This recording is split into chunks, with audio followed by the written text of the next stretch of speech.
کالی مرچ کی دلچسپ کہانی۔ کالی مرچ جس کی تلاش میں انڈیا یورپ والوں کے ہاتھ آ گیا تھا۔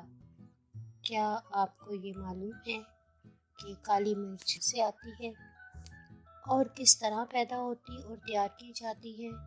اس مسالے کی کشش یورپی قوموں کو انڈیا کھینچ کر لائی تھی اور بالآخر وہ ہمارے حاکم بن بیٹھے تھے۔ کسی زمانے میں یہ اتنی قیمتی تھی کہ اسے کالا سونا کہا جاتا تھا اور مہمانوں کے لیے تیار کردہ کھانوں میں کالی مرچ کا استعمال میزبان کی دولت اور طاقت کا بلا انکار ثبوت تسلیم کیا جاتا تھا۔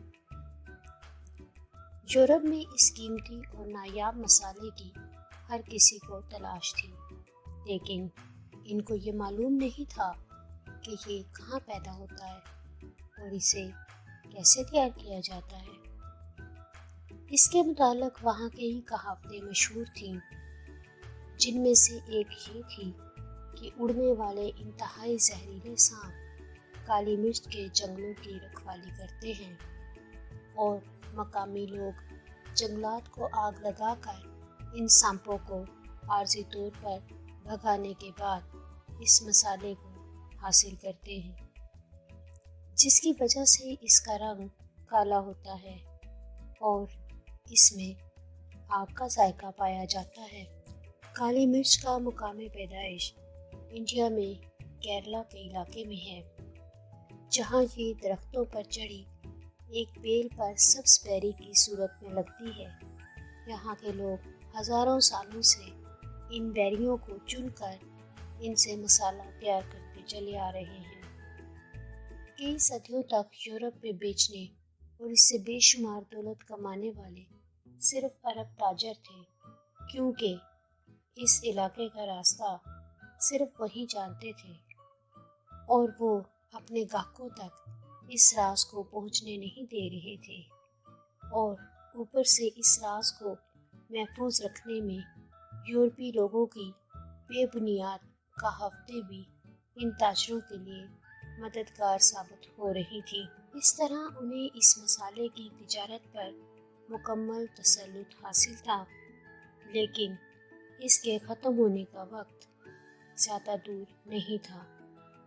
یہ درختوں پر چڑھی ایک بیل پر سبز بیری کی صورت میں لگتی ہے۔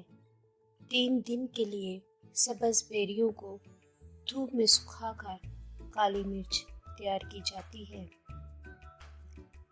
اس مسالے کا یورپ میں استعمال رومن دور میں شروع ہوا تھا، البتہ 15ویں صدی عیسوی کے دوران یورپی امیر گھروں کے کھانوں کے علاوہ کالی مرچ کا استعمال کالی موت یا طاعون کے علاج کے لیے بھی شروع ہو گیا، جس کے پھیلنے سے وہاں لوگ بڑی تعداد میں مر رہے تھے۔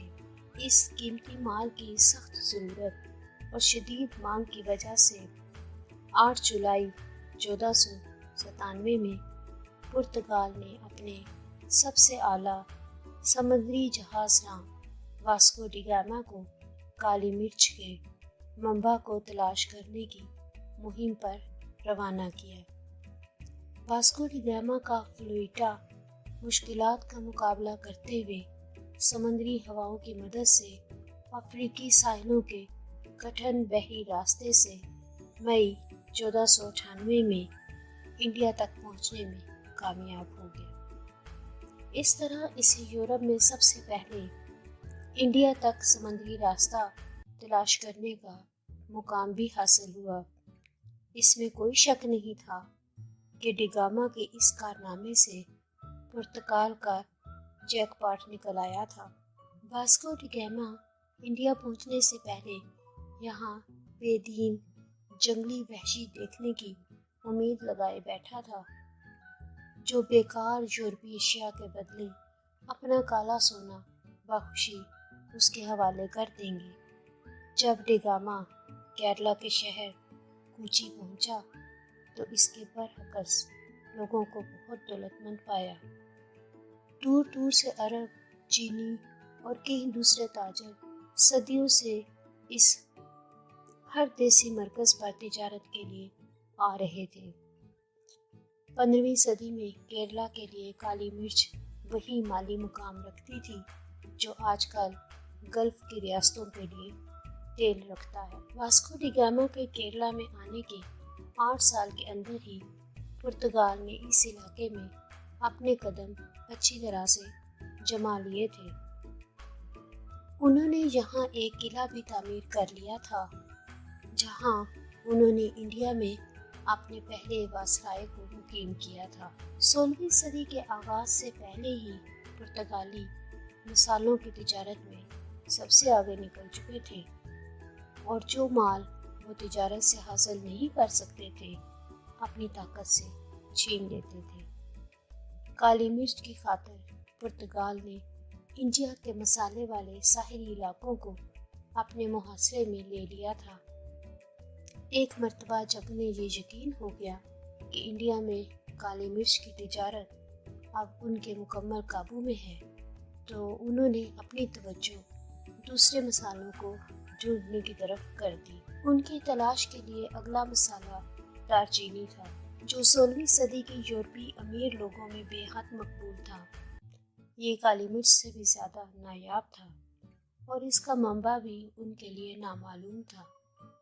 کیرلا کے آس پاس کے سمندر میں عرب تجارتی جہازوں پر مسلسل چھاپوں میں انہیں بار بار ان پر لدے مال میں دار چینی ہی مل رہی تھی، اس لیے انہیں شک تھا کہ یہ مسالہ کہیں آس پاس ہی پایا جاتا ہے۔ لیکن کیرلا کے سمندر سے آگے کے علاقے سے وہ بالکل ناواقف تھے۔ 1506 میں پرتگالی ایک عربی جہاز کا پیچھا کرتے ہوئے طوفان میں راستہ بھٹک گئے اور انہوں نے ایک انجان ساحل پر پناہ لی۔ یہ سری لنکا کا ساحل تھا اور دار چینی یہاں ہی پائی جاتی تھی اور یوں انہیں دار چینی کا منبع بھی مل گیا۔